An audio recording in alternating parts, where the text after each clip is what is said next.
J.S.A. Whitney, brother of the late Elias Whitney, D.D., principal of the Theological College of St. George's, was much addicted to opium. The habit grew upon him, as I understand, from some foolish freak when he was at college. For having read De Quincey's description of his dreams and sensations, he had drenched his tobacco with laudanum in an attempt to produce the same effects. He found, as so many more have done, that the practice is easier to attain than to get rid of, and for many years he continued to be a slave to the drug, an object of mingled horror and pity to his friends and relatives. I can see him now, with yellow, pasty face, drooping lids, and pinpoint pupils, all huddled in a chair, the wreck and ruin of a noble man. One night, it was in June '89, there came a ring to my bell, about the hour when a man gives his first yawn and glances at the clock. I sat up in my chair, and my wife laid her needlework down in her lap and made a little face of disappointment. "A patient," said she. "You'll have to go out." I groaned, for I was newly come back from a weary day. We heard the door open, a few hurried words, and then quick steps upon the linoleum. Our own door flew open, and a lady, clad in some dark-colored stuff, with a black veil, entered the room. "You will excuse my calling so late," she began, and then, suddenly losing her self-control, she ran forward, threw her arms about my wife's neck, and sobbed upon her shoulder. "Oh, I'm in such trouble," she cried. "I do so want a little help." "Why," said my wife, pulling up her veil, "it is Kate Whitney. How you startled me. Kate, I had not an idea who you were when you came in. I didn't know what to do, so I came straight to you. That was always the way. Folk who were in grief came to my wife like birds to a lighthouse. It was very sweet of you to come. Now you must have some wine and water, and sit here comfortably and tell us all about it. Or should you rather that I sent James off to bed?" "Oh, no. I want the doctor's advice and help, too. It's about Isa. He has not been home for 2 days. I am so frightened about him." It was not the first time that she had spoken to us of her husband's trouble, to me as a doctor, to my wife as an old friend and school companion. We soothed and comforted her by such words as we could find. Did she know where her husband was? Was it possible that we could bring him back to her? It seems that it was. She had the surest information that of late he had, when the fit was on him, made use of an opium den in the farthest east of the city. Hitherto his orgies had always been confined to one day, and he had come back, twitching and shattered, in the evening. But now the spell had been upon him 48 hours, and he lay there, doubtless among the dregs of the docks, breathing in the poison or sleeping off the effects. There he was to be found, she was sure of it, at the Bar of Gold in Upper Swandam Lane. But what was she to do? How could she, a young and timid woman, make her way into such a place and pluck her husband out from among the ruffians who surrounded him? There was the case, and of course there was but one way out of it. Might I not escort her to this place? And then, as a second thought, why should she come at all? I was Isa Whitney's medical advisor, and as such I had influence over him. I could manage it better if I were alone. I promised her on my word that I would send him home in a cab within 2 hours if he were indeed at the address which she had given me. And so in 10 minutes I had left my armchair and cheery sitting room behind me, and was speeding eastward in a hansom on a strange errand, as it seemed to me at the time, though the future only could show how strange it was to be. But there was no great difficulty in the first stage of my adventure. Upper Swandam Lane is a vile alley lurking behind the high wharves which line the north side of the river to the east of London Bridge. Between a slop shop and a gin shop, approached by a steep flight of steps leading down to a black gap like the mouth of a cave, I found the den of which I was in search. Ordering my cab to wait, I passed down the steps, worn hollow in the center by the ceaseless tread of drunken feet. And by the light of a flickering oil lamp above the door I found the latch and made my way into a long, low room, thick and heavy with the brown opium smoke, and terraced with wooden berths, like the forecastle of an emigrant ship. Through the gloom one could dimly catch a glimpse of bodies lying in strange fantastic poses, bowed shoulders, bent knees, heads thrown back, and chins pointing upward, with here and there a dark, lackluster eye turned upon the newcomer. Out of the black shadows there glimmered little red circles of light, now bright, now faint, as the burning poison waxed or waned in the bowls of the metal pipes. The most lay silent, but some muttered to themselves, and others talked together in a strange, low, monotonous voice, their conversation coming in gushes, and then suddenly tailing off into silence, each mumbling out his own thoughts and paying little heed to the words of his neighbor. At the farther end was a small brazier of burning charcoal, beside which on a three-legged wooden stool there sat a tall, thin old man, with his jaw resting upon his two fists, and his elbows upon his knees, staring into the fire. As I entered, a sallow Malay attendant had hurried up with a pipe for me and a supply of the drug, beckoning me to an empty berth. "Thank you. I have not come to stay," said I. "There is a friend of mine here, Mr. Isa Whitney, and I wish to speak with him." There was a movement and an exclamation from my right, and peering through the gloom, I saw Whitney, pale, haggard, and unkempt, staring out at me. "My God, it's Watson," said he. He was in a pitiable state of reaction, with every nerve in a twitter. "I say, Watson, what o'clock is it?" "Nearly 11. "Of what day?" "Of Friday, June 19th. "Good heavens! I thought it was Wednesday." "It is Wednesday. What d'you want to frighten a chap for?" He sank his face onto his arms and began to sob in a high treble key. "I tell you that it is Friday, man. Your wife has been waiting this 2 days for you. You should be ashamed of yourself." "So I am. But you've got mixed, Watson, for I have only been here a few hours, 3 pipes, for pipes. I forget how many. But I'll go home with you. I wouldn't frighten Kate. Poor little Kate. Give me your hand. Have you a cab?" "Yes, I have one waiting."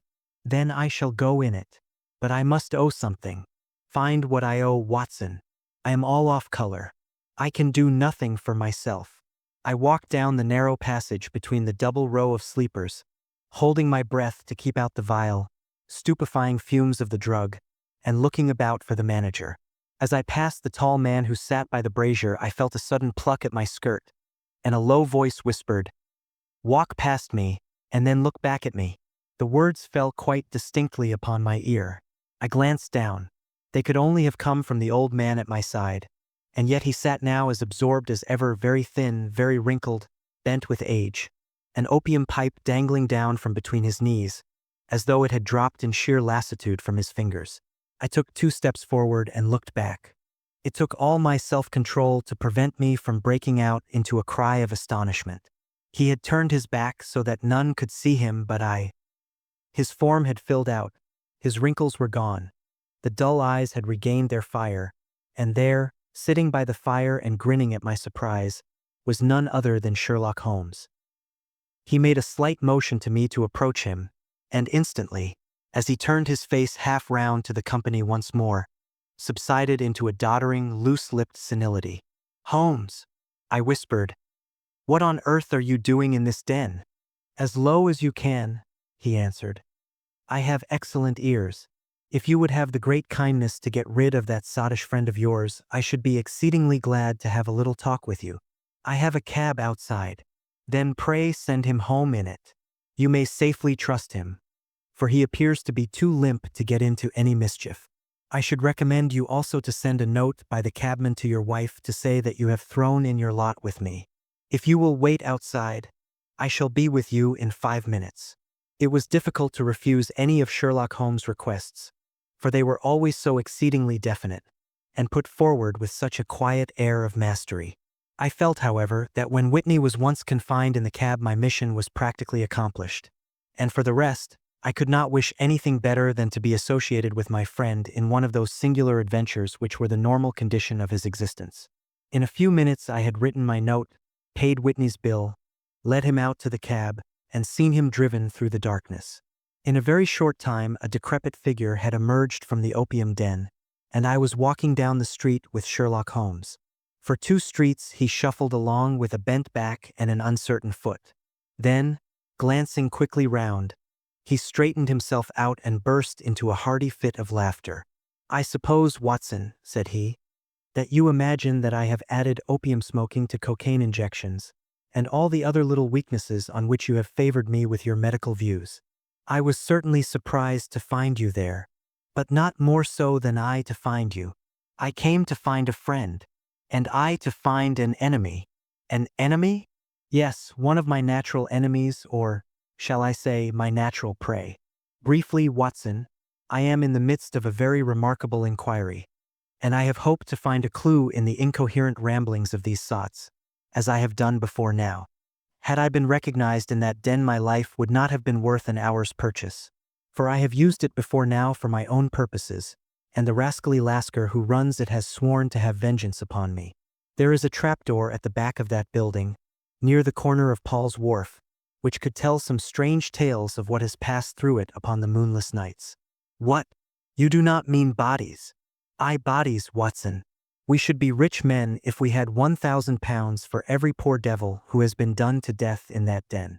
It is the vilest murder trap on the whole riverside, and I fear that Neville St. Clair has entered it never to leave it more. But our trap should be here. He put his 2 forefingers between his teeth and whistled shrilly, a signal which was answered by a similar whistle from the distance, followed shortly by the rattle of wheels and the clink of horses' hoofs. Now, Watson, said Holmes, as a tall dog-cart dashed up through the gloom, throwing out 2 golden tunnels of yellow light from its side lanterns. You'll come with me, won't you? If I can be of use. Oh, a trusty comrade is always of use, and a chronicler still more so. My room at the Cedars is a double-bedded one. The Cedars? Yes, that is Mr. St. Clair's house. I am staying there while I conduct the inquiry. Where is it, then? Near Lee in Kent. We have a 7-mile drive before us. But I am all in the dark. Of course you are. You'll know all about it presently. Jump up here. All right, John, we shall not need you. Here's half a crown. Look out for me tomorrow about 11. Give her her head. So long, then. He flicked the horse with his whip, and we dashed away through the endless succession of somber and deserted streets, which widened gradually, until we were flying across a broad balustrade bridge, with the murky river flowing sluggishly beneath us. Beyond lay another dull wilderness of bricks and mortar, its silence broken only by the heavy, regular footfall of the policeman, or the songs and shouts of some belated party of revelers. A dull rack was drifting slowly across the sky, and a star or 2 twinkled dimly here and there through the rifts of the clouds. Holmes drove in silence, with his head sunk upon his breast, and the air of a man who is lost in thought, while I sat beside him, curious to learn what this new quest might be which seemed to tax his power so sorely, and yet afraid to break in upon the current of his thoughts. We had driven several miles, and were beginning to get to the fringe of the belt of suburban villas, when he shook himself, shrugged his shoulders, and lit up his pipe with the air of a man who has satisfied himself that he is acting for the best. You have a grand gift of silence, Watson, said he. It makes you quite invaluable as a companion. 'Pon my word, it is a great thing for me to have someone to talk to, for my own thoughts are not over-pleasant. I was wondering what I should say to this dear little woman tonight when she meets me at the door. You forget that I know nothing about it. I shall just have time to tell you the facts of the case before we get to Lee.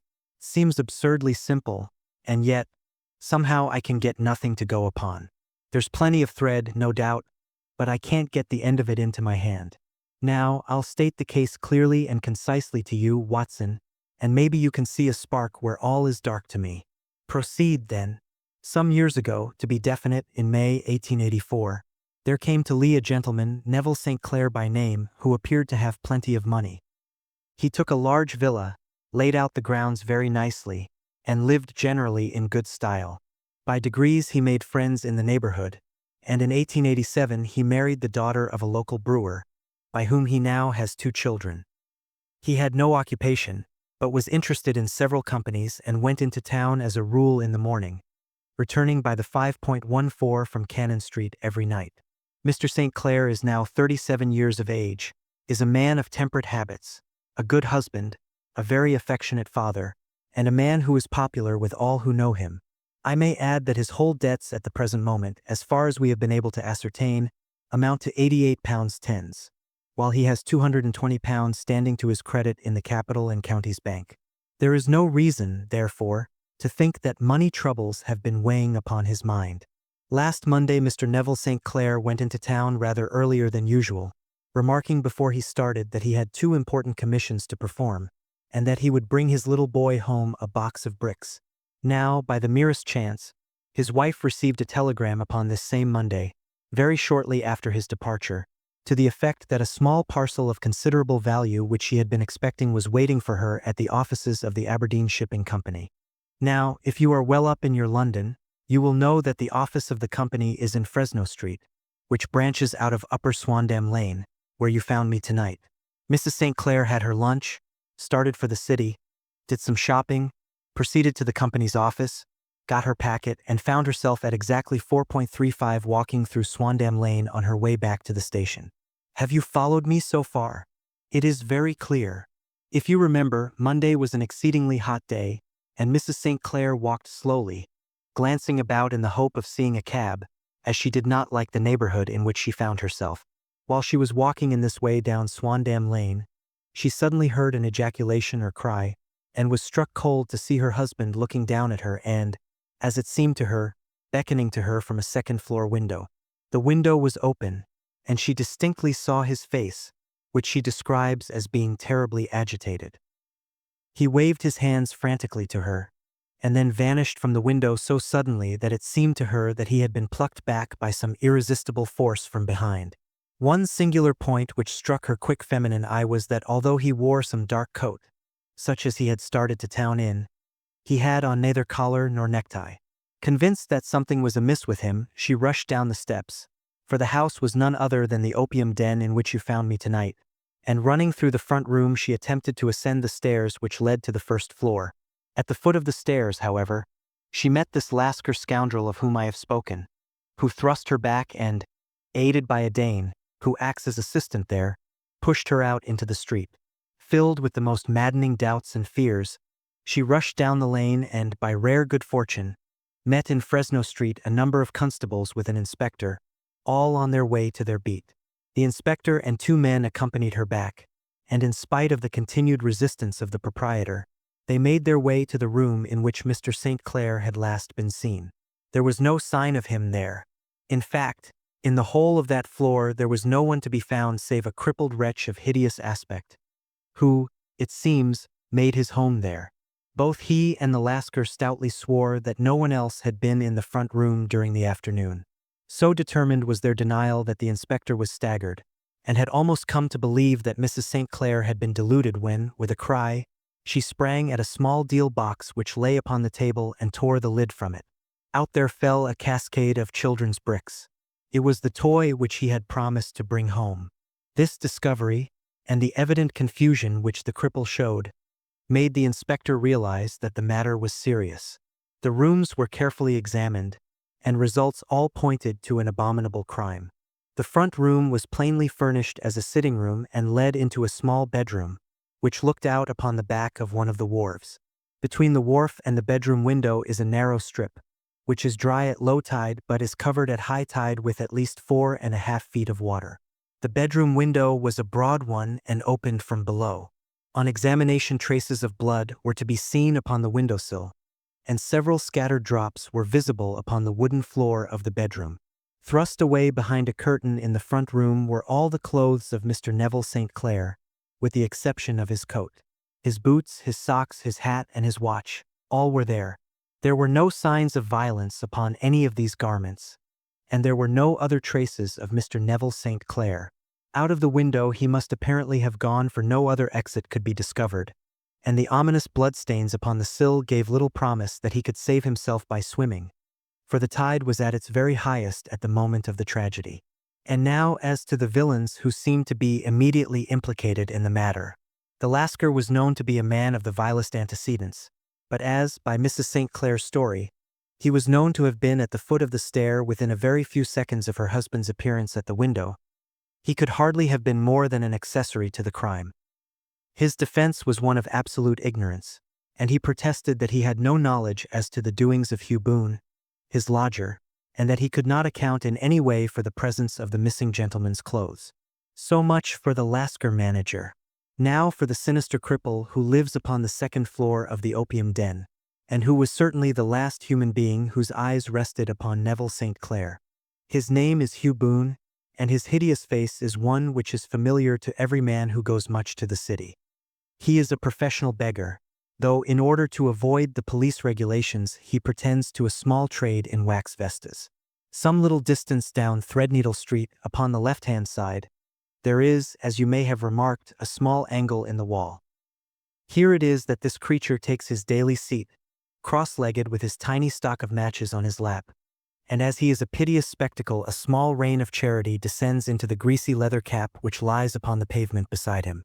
I have watched the fellow more than once before ever I thought of making his professional acquaintance, and I have been surprised at the harvest which he has reaped in a short time. His appearance, you see, is so remarkable that no one can pass him without observing him. A shock of orange hair, a pale face disfigured by a horrible scar, which, by its contraction, has turned up the outer edge of his upper lip, a bulldog chin, and a pair of very penetrating dark eyes, which present a singular contrast to the color of his hair, all mark him out from amid the common crowd of mendicants, and so, too, does his wit, for he is ever ready with a reply to any piece of chaff which may be thrown at him by the passers-by. This is the man whom we now learn to have been the lodger at the opium den, and to have been the last man to see the gentleman of whom we are in quest. But a cripple, said I. What could he have done single-handed against a man in the prime of life? He is a cripple in the sense that he walks with a limp, but in other respects he appears to be a powerful and well-nurtured man.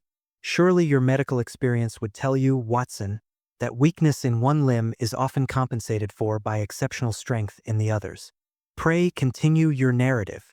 Mrs. St. Clair had fainted at the sight of the blood upon the window, and she was escorted home in a cab by the police, as her presence could be of no help to them in their investigations.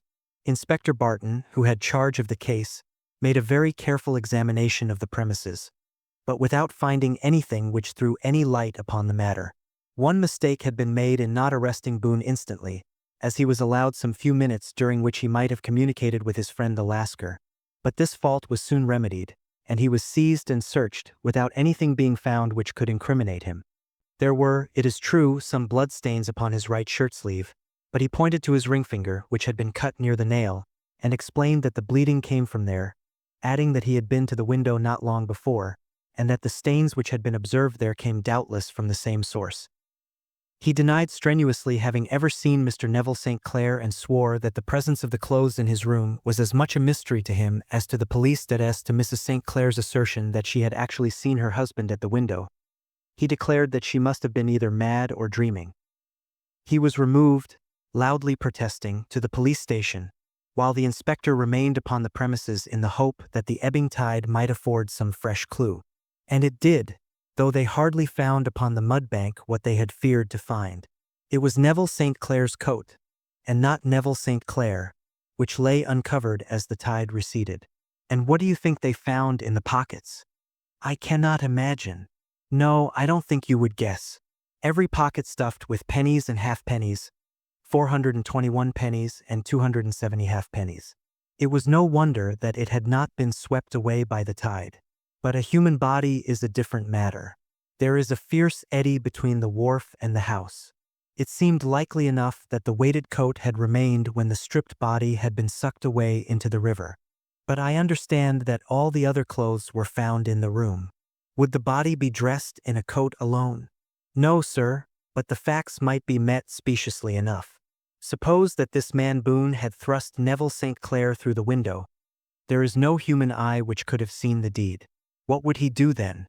It would of course instantly strike him that he must get rid of the telltale garments.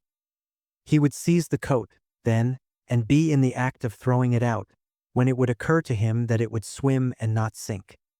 He has little time, for he has heard the scuffle downstairs when the wife tried to force her way up, and perhaps he has already heard from his Lascar confederate that the police are hurrying up the street. There is not an instant to be lost.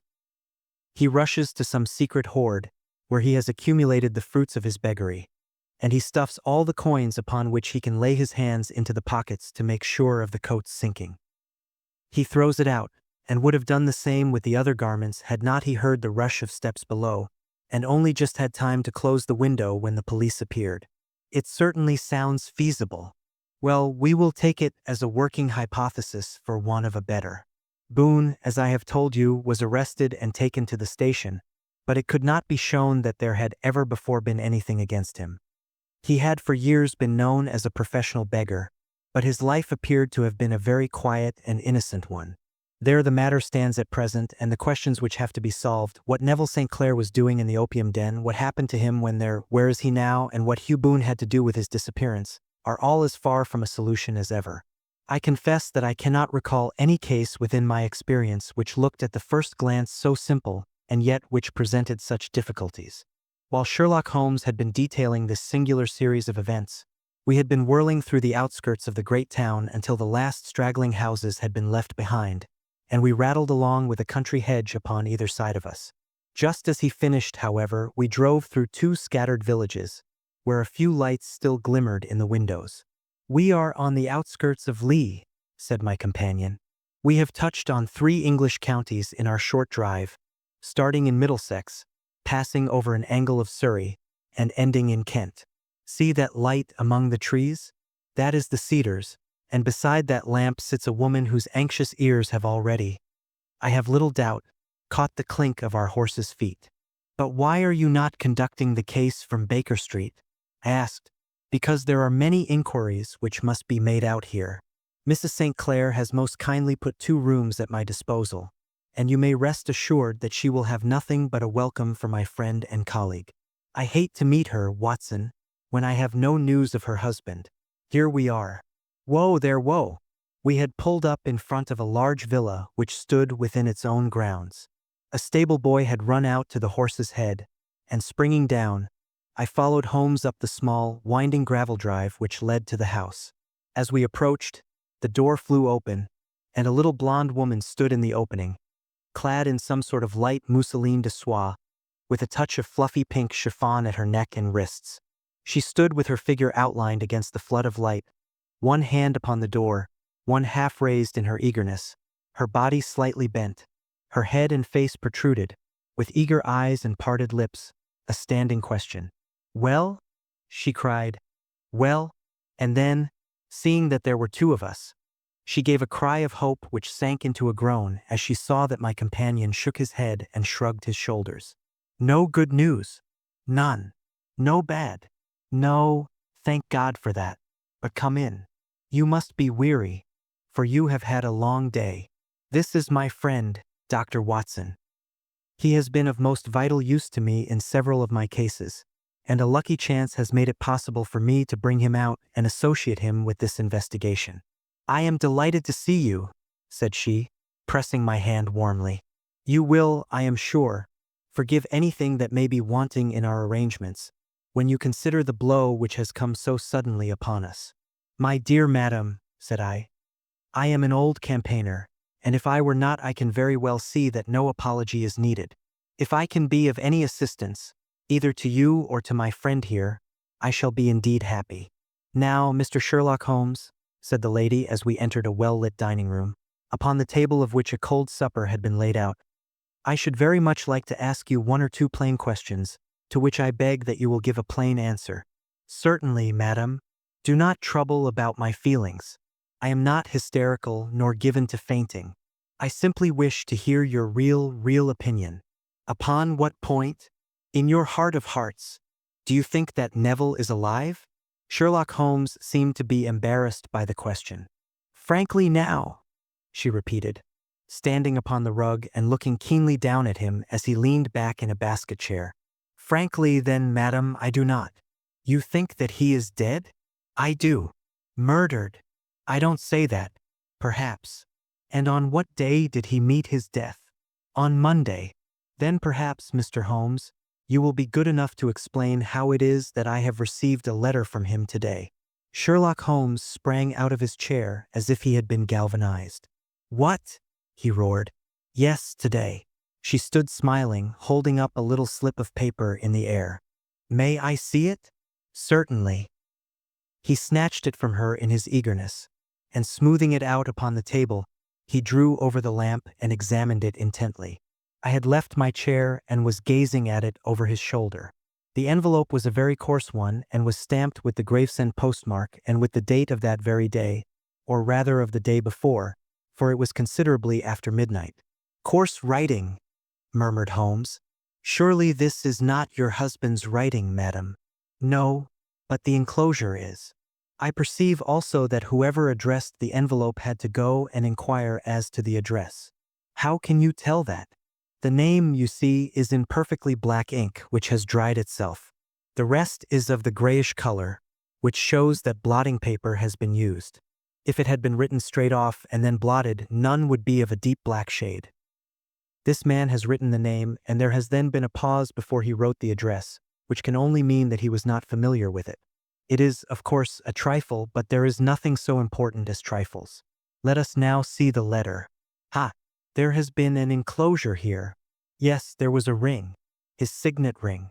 And you are sure that this is your husband's hand? One of his hands. One. His hand when he wrote hurriedly. It is very unlike his usual writing, and yet I know it well. Dearest, do not be frightened. All will come well. There is a huge error which it may take some little time to rectify. Wait in patience. Neville. Written in pencil upon the fly-leaf of a book. Octavo size, no watermark. Posted today in Gravesend by a man with a dirty thumb. Ha! And the flap has been gummed, if I am not very much in error, by a person who had been chewing tobacco. And you have no doubt that it is your husband's hand, madam? None. Neville wrote those words. And they were posted today at Gravesend. Well, Mrs. St. Clair, the clouds lighten, though I should not venture to say that the danger is over. But he must be alive, Mr. Holmes. Unless this is a clever forgery to put us on the wrong scent.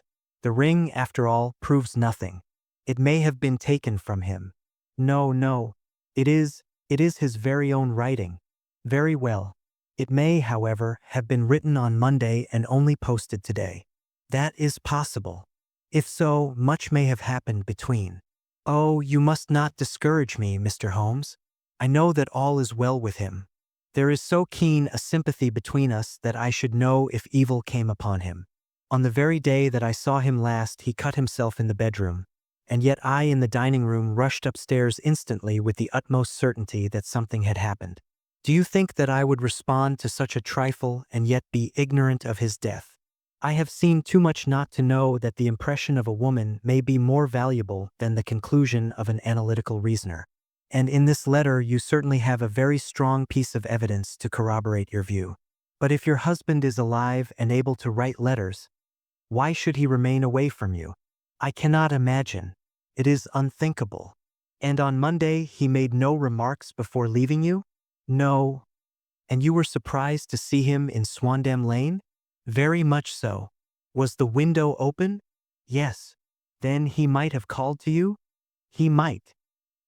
He only, as I understand, gave an inarticulate cry? Yes. A call for help, you thought?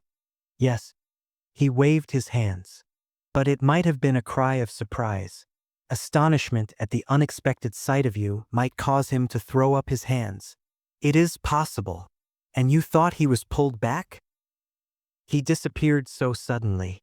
He might have leaped back. You did not see anyone else in the room. No, but this horrible man confessed to having been there, and the Lascar was at the foot of the stairs. Quite so. Your husband, as far as you could see, had his ordinary clothes on, but without his collar or tie. I distinctly saw his bare throat. Had he ever spoken of Swandam Lane? Never. Had he ever showed any signs of having taken opium? Never. Thank you, Mrs. St. Clair. Those are the principal points about which I wish to be absolutely clear. We shall now have a little supper and then retire, for we may have a very busy day tomorrow. A large and comfortable double-bedded room had been placed at our disposal, and I was quickly between the sheets, for I was weary after my night of adventure. Sherlock Holmes was a man, however, who, when he had an unsolved problem upon his mind, would go for days and even for a week without rest, turning it over, rearranging his facts, looking at it from every point of view until he had either fathomed it or convinced himself that his data were insufficient.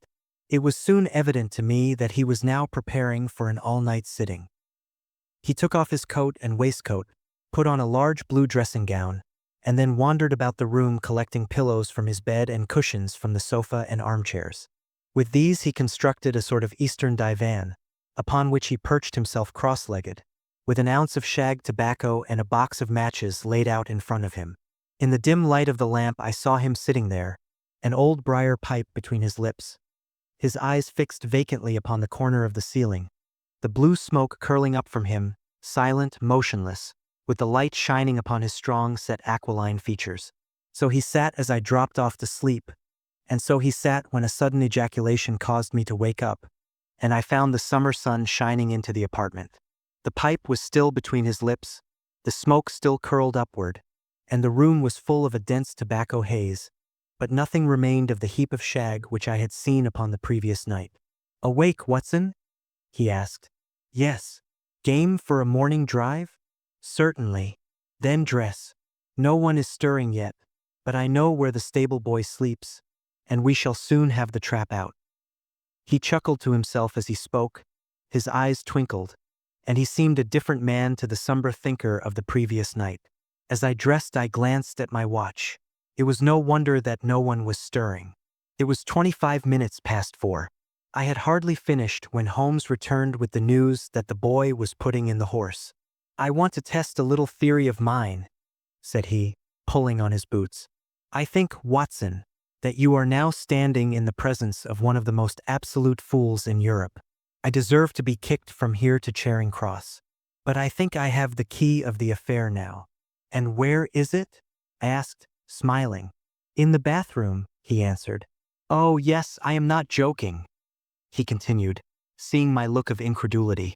"I have just been there, and I have taken it out, and I have got it in this Gladstone bag.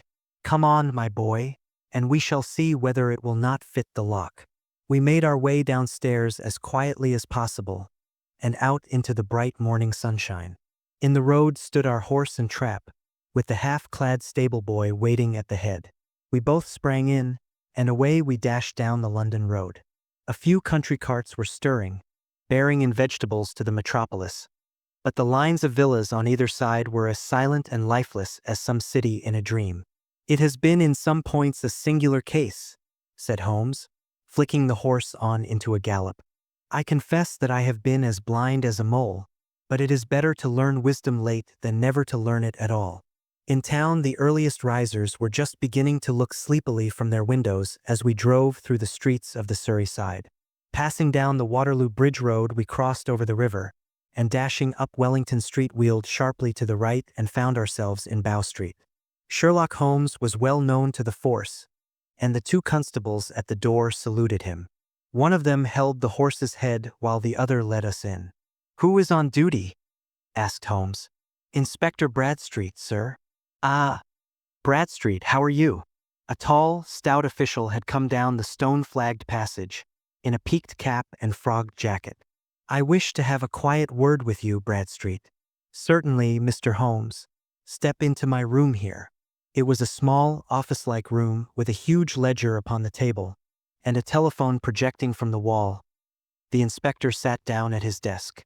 "What can I do for you, Mr. Holmes?" "I called about that beggarman Boone, the one who was charged with being concerned in the disappearance of Mr. Neville St. Clair of Lee." "Yes. He was brought up and remanded for further inquiries." "So I heard. You have him here?" "In the cells." "Is he quiet?" "Oh, he gives no trouble. But he is a dirty scoundrel." "Dirty?" "Yes. It is all we can do to make him wash his hands. And his face is as black as a tinker's. Well, when once his case has been settled, he will have a regular prison bath.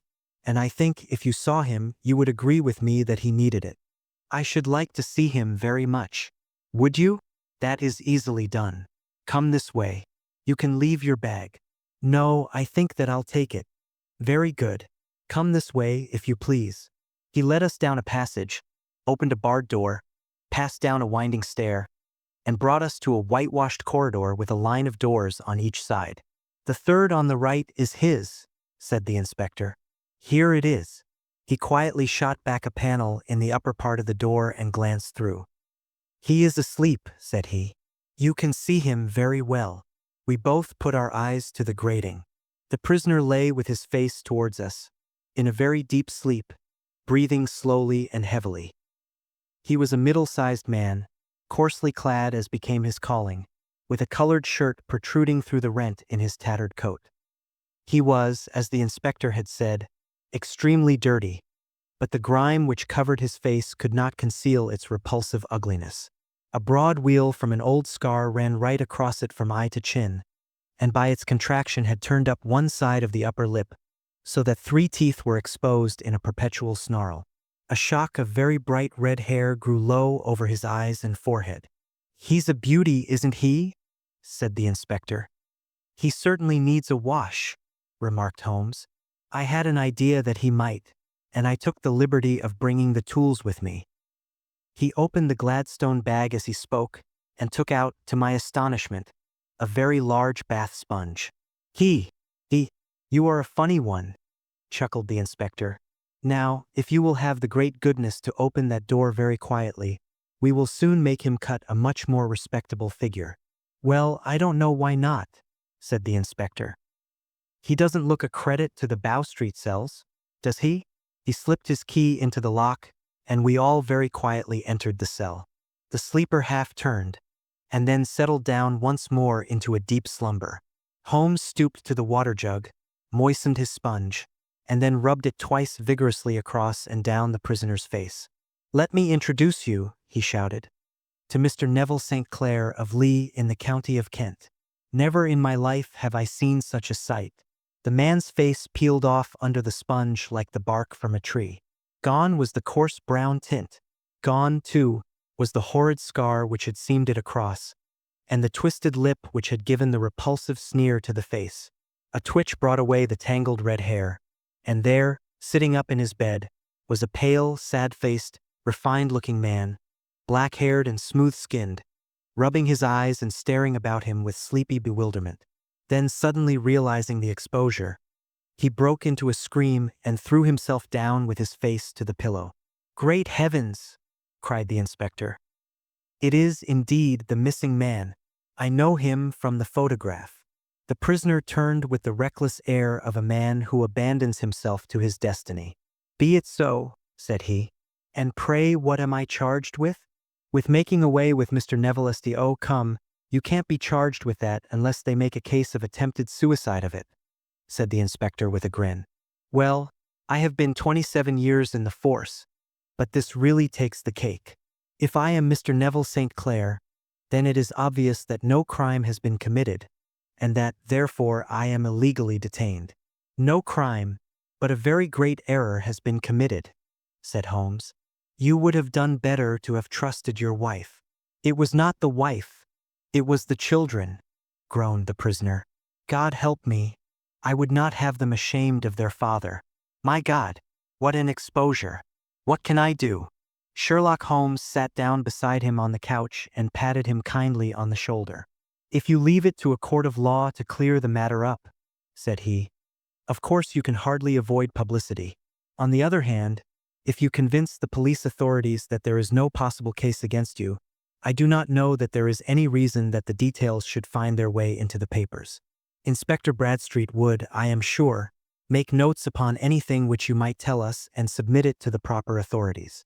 The case would then never go into court at all." "God bless you!" cried the prisoner passionately. "I would have endured imprisonment, aye, even execution, rather than have left my miserable secret as a family blot to my children. You are the first who have ever heard my story. My father was a schoolmaster in Chesterfield, where I received an excellent education. I traveled in my youth, took to the stage, and finally became a reporter on an evening paper in London. One day my editor wished to have a series of articles upon begging in the metropolis, and I volunteered to supply them. There was the point from which all my adventures started.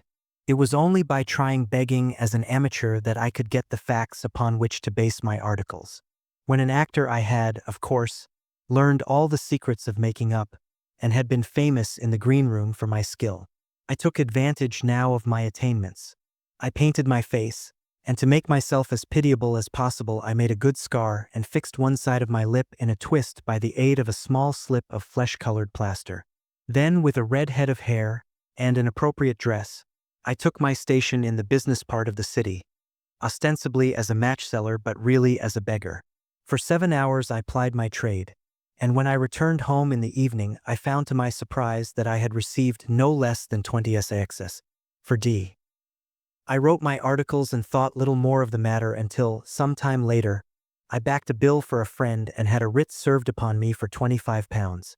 I was at my wits' end where to get the money, but a sudden idea came to me. I begged a fortnight's grace from the creditor, asked for a holiday from my employers, and spent the time in begging in the city under my disguise. In 10 days I had the money and had paid the debt. Well, you can imagine how hard it was to settle down to arduous work at £2 a week when I knew that I could earn as much in a day by smearing my face with a little paint, laying my cap on the ground, and sitting still. It was a long fight between my pride and the money, but the dollars won at last, and I threw up reporting and sat day after day in the corner which I had first chosen, inspiring pity by my ghastly face and filling my pockets with coppers. Only one man knew my secret. He was the keeper of a low den in which I used to lodge in Swandam Lane, where I could every morning emerge as a squalid beggar and in the evenings transform myself into a well-dressed man about town. This fellow, a Lascar, was well paid by me for his rooms, so that I knew that my secret was safe in his possession. Well, very soon I found that I was saving considerable sums of money. I do not mean that any beggar in the streets of London could earn £700 a year, which is less than my average takings. But I had exceptional advantages in my power of making up, and also in a facility of repartee, which improved by practice and made me quite a recognized character in the city. All day a stream of pennies, varied by silver, poured in upon me, and it was a very bad day in which I failed to take £2. As I grew richer I grew more ambitious, took a house in the country, and eventually married, without anyone having a suspicion as to my real occupation. My dear wife knew that I had business in the city. She little knew what. Last Monday I had finished for the day and was dressing in my room above the opium den when I looked out of my window and saw, to my horror and astonishment, that my wife was standing in the street, with her eyes fixed full upon me. I gave a cry of surprise, threw up my arms to cover my face, and, rushing to my confidant, the Lascar, entreated him to prevent anyone from coming up to me. I heard her voice downstairs, but I knew that she could not ascend. Swiftly I threw off my clothes, pulled on those of a beggar, and put on my pigments and wig. Even a wife's eyes could not pierce so complete a disguise. But then it occurred to me that there might be a search in the room, and that the clothes might betray me. I threw open the window, reopening by my violence a small cut which I had inflicted upon myself in the bedroom that morning.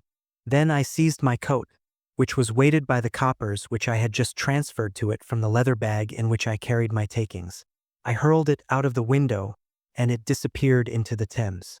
The other clothes would have followed, but at that moment there was a rush of constables up the stair, and a few minutes after I found, rather I confess to my relief, that instead of being identified as Mr. Neville St. Clair, I was arrested as his murderer.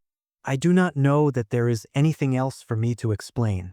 I was determined to preserve my disguise as long as possible, and hence my preference for a dirty face.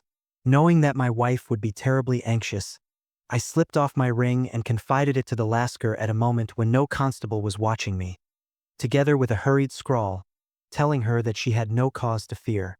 "That note only reached her yesterday," said Holmes. "Good God! What a week she must have spent." "The police have watched this Lascar," said Inspector Bradstreet, "and I can quite understand that he might find it difficult to post a letter unobserved. Probably he handed it to some sailor customer of his, who forgot all about it for some days." "That was it," said Holmes, nodding approvingly. "I have no doubt of it. But have you never been prosecuted for begging?" "Many times. But what was a fine to me?" "It must stop here, however," said Bradstreet. "If the police are to hush this thing up, there must be no more of Hugh Boone. I have sworn it by the most solemn oaths which a man can take. In that case, I think that it is probable that no further steps may be taken. But if you are found again, then all must come out. I am sure, Mr. Holmes, that we are very much indebted to you for having cleared the matter up. I wish I knew how you reach your results." "I reached this one," said my friend, "by sitting upon 5 pillows and consuming an ounce of shag. I think, Watson, that if we drive to Baker Street we shall just be in time for breakfast."